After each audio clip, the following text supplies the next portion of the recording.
जिसके ऊपर हम बात करने वाले हैं, और वो विषय है क्या मसीही मेकअप कर सकते हैं। ज्यादातर तो बहनें ही हार श्रृंगार करती हैं, क्या वो हार श्रृंगार कर सकती हैं? आज इसी विषय के ऊपर हम बात करेंगे। व्यवस्था विवरण 6 उसका 5 वचन कहता है कि तू अपने परमेश्वर यहोवा से अपने सारे मन और सारे प्राण और सारी शक्ति के साथ प्रेम रखना। आपकी पावर को कौन यूज कर रहा है? आपकी बुद्धि को कौन यूज कर रहा है? आपके शरीर को, आपके माइंड को कौन यूज कर रहा है? आपके अंदर प्रेम, आपके अंदर वो मसीह का स्वभाव क्यों नहीं है? क्योंकि आपको वचन का पता होते हुए भी आज भी आप शैतान के कंट्रोल में, कितना कंट्रोल में? 90%। क्योंकि वो वचन के बाहर से नहीं, वो वचन के बीच में से ही हमारी जिंदगी में काम करता है।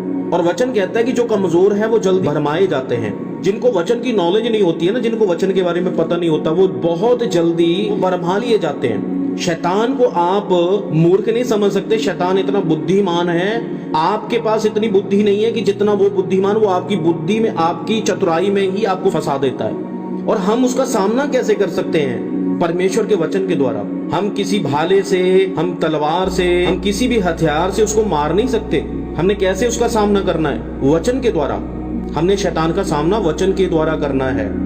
और अगर वचन आपको नहीं पता होगा तो वही वचन आपके लिए घातक साबित होगा। तो ज्ञान ना होने की वजह से परमेश्वर कहता है कि मेरे लोग नाश होते हैं। ये वचन कहता है कि और ये आज्ञा जो मैं आज तुझको सुनाता हूं वह तेरे मन में बनी रहे। तो परमेश्वर की आज्ञा, ये कौन सी आज्ञा? कि परमेश्वर को भावता हुआ हमने बलिदान चढ़ाना है। कि परमेश्वर को क्या पसंद है? आपका बोलना, उठना, बैठना, चलना, खाना पीना का काम करना, आपके कपड़े पहनने का ढंग, आपका हार श्रृंगार करने का ढंग, वो सब चीजें, आपके बाल गोंदना, अपने आप को तैयार करना, सब चीजों से परमेश्वर को भावता हुआ, कि जो परमेश्वर को पसंद है। परमेश्वर ने सीधा साफ वचन में कहा है। उसके रेवलेशन को, उसके प्रकाशन को लेना हमें बहुत जरूरी है कि वचन ये किस समय के लिए, किस टाइम के लिए, कब, किसके लिए, इस वचन का क्या मतलब क्या है, उस वचन को समझना बहुत जरूरी है। शैतान बाइबल में ही आपके पास आता है। आपको वचन भी पता होता है, वचन आज सबको पता है, पर उसका रेवलेशन नहीं पता कि वचन क्या कहता है। 7 वचन कहता है, और तू इन्हें अपने बाल बच्चों को समझाकर सिखाया करना, और घर में बैठे, मार्ग पर चलते, लेटते, उठते इनकी चर्चा किया करना, और इन्हें अपने हाथ पर चिन्ह के रूप में बांधना, और ये तेरी आंखों के बीच में टीके का काम दे। इसका मतलब कि जो हमारे शरीर के अंग हैं वो किस चीज को प्रेजेंट करते हैं? वो परमेश्वर के वचन को प्रेजेंट करते हैं। तुम्हारी आंखों के बीच में जो टीका मतलब क्या होता है? जो आजकल औरतें बिंदी लगाती हैं, सिंदूर लगाती हैं, ये सब चीजें। जब आप सिंदूर लगाते हैं, जहाँ आप एक बिंदी लगाते हैं, तो वो बिंदी के लगाने का मकसद पता होता है क्या है?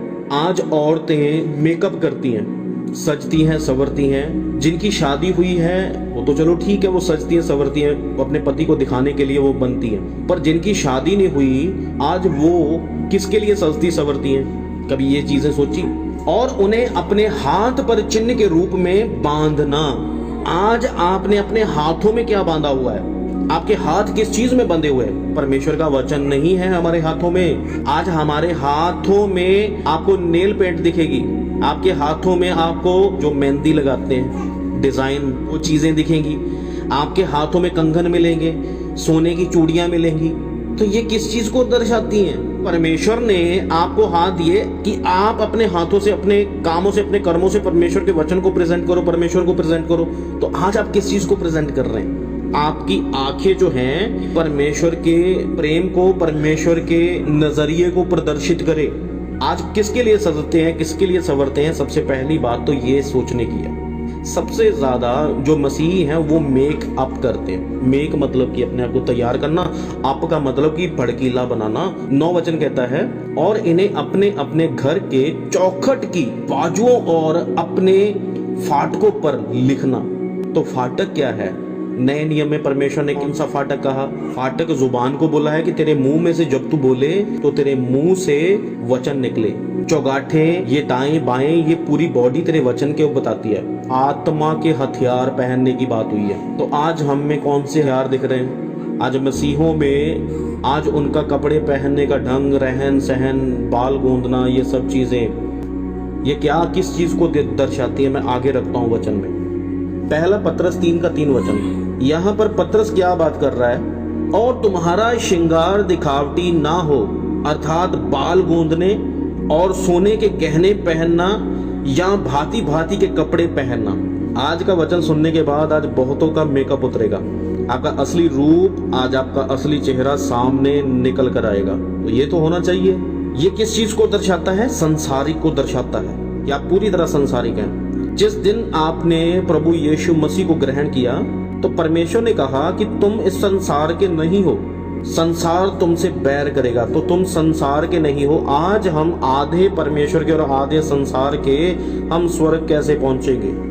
अगर पुराने समय की कलीसियाओं को देखोगे आप, जब प्रेरित प्रचार करते थे, परमेश्वर क्या काम करते थे, सुसमाचार प्रचार करते थे, तो वो प्रेरित क्या करते थे, वो अपने जो कलीसिया के लोग होते थे ना, जो कलीसिया होती थी, वो अपने गहने, जितना हार श्रृंगार का उनका सामान होता है, वो सब बेच कर, अपनी प्रॉपर्टीज बेच कर वो प्रेरितों के कदमों में रखते थे, ताकि परमेश्वर के वचन का काम, जो वचन का प्रचार है, वो वचन का प्रचार रुके ना।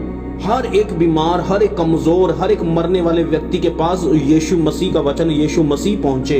और उसके पहुंचाने के पीछे जो आपकी मेहनत होती है ना, जो आपका पैसा, जो आपकी मशक्कत होती है, जो हाथों की मेहनत होती है, तो जब आप उसको बेचकर आप उसके कामों के लिए देते हैं, तो उसका वचन कहता है कि उसका 100 गुना प्रतिफल पाते हैं आप। तो धन स्वर्ग में इकट्ठा होता है। तो वचन कहता है कि उनमें कोई भी दरिद्र का मतलब होता है कि रोगी, बीमार, आत्मिक रीति में कमजोर, शारीरिक रीति में कमजोर, शारीरिक रीति में बीमार नहीं होता था। उनको इतनी सेंस, इतनी समझ होती थी, आजकल उतनी पास्टरों को समझ नहीं है जितनी उस कलीसिया को समझ होती थी। क्यों? क्योंकि वो जो भी करते थे वो परमेश्वर के लिए करते थे। हमने व्यवस्था विवरण 6 उसका 5 वचन कि तू अपने प्रभु, अपने परमेश्वर को भावता हुआ। तो वो उस समय जब ये काम करते तो परमेश्वर को वो बातें भाती थी। आज ये नहीं है कि आपने अपना सब कुछ बेच देना है। मैं आपको आज एक बड़ा रहस्य बताऊं बाइबल के बीच में से। परमेश्वर ने धरती के अंदर क्यों सोने को पैदा किया? आज वो सब सोना निकाल लिया गया है। सोना पहनने के लिए नहीं, उस सोने के द्वारा आपके शरीर को जो एनर्जी मिलती है, फलदायक वृक्ष होते हैं ना, तो जो उनका फल आप खाते हैं तो वो आपको ताकत प्रदान करते हैं। वो सोना आज जमीन से निकाल लिया गया। तो सोने का कैसे पता चला इंसान को, मानव जाति को कैसे पता चला? क्योंकि शैतान को पता था सोने के विषय में। और शैतान ने वो सोना जो परमेश्वर ने अपने लोगों के लिए बनाया था, हमारे लिए बनाया था, तो वो शैतान ने सोना निकाल कर वो आज मंदिरों, गुरुद्वारों, मूर्तियों में वो स्थापित कर दिया। आज धरती में सोना नहीं मिलेगा आपको।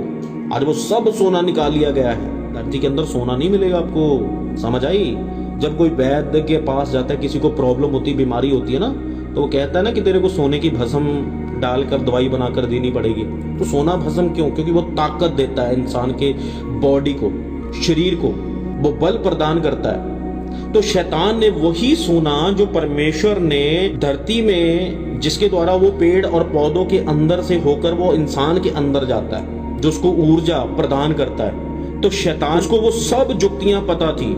शैतान को हर एक चीज के बारे में पता था, क्योंकि वो सोना गाड़ा हुआ जो जमीन में था, शैतान को उस चीज के बारे में पता था। और शैतान ने वो सारा सोना वो निकाल लिया। जब परमेश्वर जब इस धरती को बना रहे तो शैतान को तो पता ही था। वो शुरू से, वचन कहता है ना कि वो शुरू से हथियारा है, उसको सब चीजों का पता है। आज सबसे ज्यादा सोना आपको कहां पर मिलेगा? मैं प्रभु में आने से पहले मैं 2012 को मैं शिरडी गया था। जब मैं वहां पर गया तो वहां पर जो उस साईं बाबे का जो मंदिर था, टोटली सोने से, उसका जो सिंहासन था ना, बहुत बड़ा सिंहासन बनाया हुआ था, तो वो सोने से बना हुआ था। जो उसकी मूर्ति थी वो भी सोने की मूर्ति थी। तो इसका मतलब कि वहां पर कितना सोना चढ़ता है। और भी आप कई जगह देखोगे, कई गुरुद्वारों में, कई मंदिरों में, कई जगह पर आप देखोगे कि सोना कितना सोना, मतलब कि वहां पर आज सोना वो इंसान के पास नहीं है। आज सोना किसके पास है? शैतान के पास। ये समझ आई?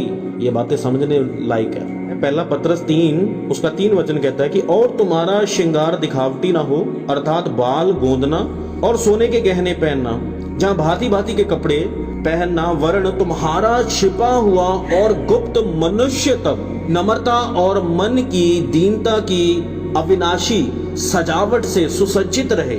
आज मैं एक चीज बताना चाहता हूँ आपको पता है कि शैतान जो स्वर्ग से गिराया गया था तो उसके साथ कितने स्वर्गदूत भी जो उसने भरमा लिए तो वो भी गिराए गए थे। तो इस धरती के ऊपर आकर शैतान को भोर का तारा कहा जाता है ना, उसको स्टार कहा जाता है।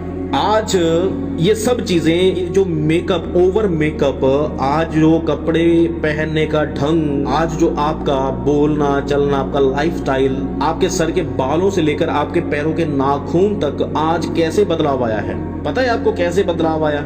ये फिल्म इंडस्ट्री के द्वारा, टीवी सीरियल्स के द्वारा, टीवी के द्वारा, फिल्मों के द्वारा। आज आपके फिल्म रोल मॉडल कौन है? आपके रोल मॉडल जिनको आप कॉपी करते हैं वो फिल्मी एक्टर्स हैं। और वो फिल्मी एक्टर्स कौन हैं? जिनको स्टार बोलते हैं। और वो स्टार कौन है? जो स्वर्ग से गिराए गए फॉलन एंजल्स हैं, स्वर्गदूत, शैतान, दुष्ट आत्माएं जो स्वर्ग से गिराई गई हैं। आज आप उनको कॉपी करते हैं, उनकी तरह मेकअप करते हैं, आप उनकी तरह दिखते हैं, आपके बाल, आपके लाइफस्टाइल, मतलब कि सब चीजें। क्या आपको पता है कभी आज बहनें जब दूसरी बहनों के बाल रिबॉन्डिंग किए हुए देखती है तो वह भी मैं भी करवाऊंगी। वो बेचारी 1 महीना भर काम करती है, उसकी सैलरी होती है 8,000 या 9,000 रुपया। उसमें उसने घर का भी खर्चा करना होता है, अपना भी खर्चा करना होता है। तो अब उसने सोच लिया कि चलो मैं बाल रिबॉन्डिंग करवाऊंगी। जब रिबॉन्डिंग के लिए सैलून में जाती है तो मेरी वाइफ है ना, वो कॉस्मेटोलॉजी करवाती है, तो उसको पता है, वो बोलती है 5 से 6,000 रुपया बालों के ऊपर खर्चा आता है। 6,000 रुपया तो ये हो गया। ज्वेलरी लेनी होती है ना आर्टिफिशियल, फिर आपकी नेल पेंट, लिपस्टिक, तो आपके लोशंस, काला गहरा काजल, तो ये सब चीजें आप कितना पैसे के ऊपर वेस्ट करते हैं। फेशियल किट की बात ही नहीं की है, वो 1000 से कम तो आती नहीं होगी। फिर आपका पार्लर जाना, तो वहां पर कितना खर्चा आता है? 2 से 3,000, 4,000 रुपया। ये कितनी अमाउंट बन जाती है? 20 से 25,000 रुपया। ये मेरे हिसाब से ये इतनी अमाउंट बन जाती होगी, 20,000 कपड़े तक। आपको पता है कि आपका ये पैसा कौन वेस्ट करवाता है? शैतान। शैतान आपका पैसा वेस्ट करवाता है। कैसे? क्योंकि आपको वचन की नॉलेज नहीं है। चर्च जाने के बाद आपको वचन मिलता है, आपको सब चीजें पता है, तो उसके हिसाब से जब हमें वचन पता होते हुए भी हम आज इतनी बड़ी गलतियां कर रहे हैं, क्योंकि बाइबल जो है वो शीशा है। मुझे नहीं लगता कि आज तक आपने इस टॉपिक के ऊपर प्रचार सुना होगा। कभी सुना है? अभी तो मैं वचन रखने जा रहा हूँ, अभी तो बेस बन रहा है। इतनों ने सुना है मेकअप के ऊपर प्रचार।